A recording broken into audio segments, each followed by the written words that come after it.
Hey, so I just did a couple DAP spray foam kits, and I'm doing a full video on those, so check that out if that's something you're interested in. But there's one thing that I did not know about these spray foam kits that I'm going to share with you.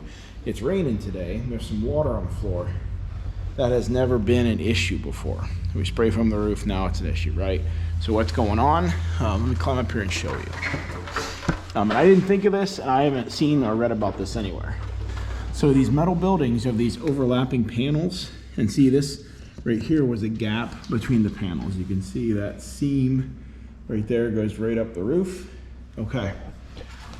So when we were spray foaming, some of these seams were just a little bit open. So take a look here. See how you got a couple kernels of spray foam up in there?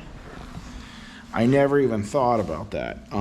What I should have done is taken some aluminum tape like I've been using for the seams in the walls, like this Nashua tape here,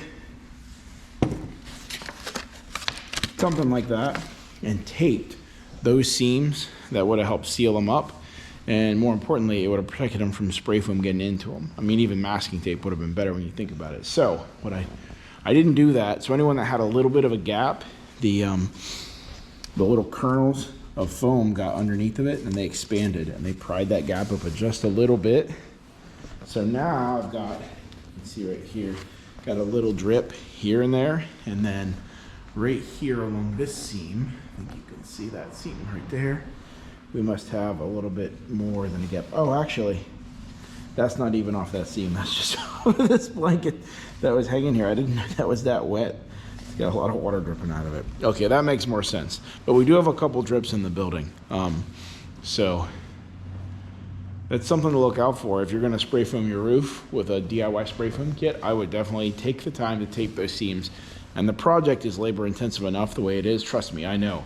Had plastic sheeting everywhere.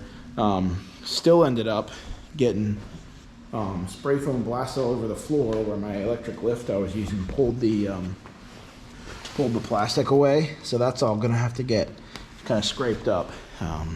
It's a mess. So if you haven't seen the other video, spoiler alert, but don't use a DIY spray foam kit. Like if you're thinking about this, just don't do it. But if you decide to do it anyway, tape those seams, and if you're gonna have somebody come and spray foam it, I would talk to him or her about taping those seams, because otherwise it's gonna open some leaks in your metal roof.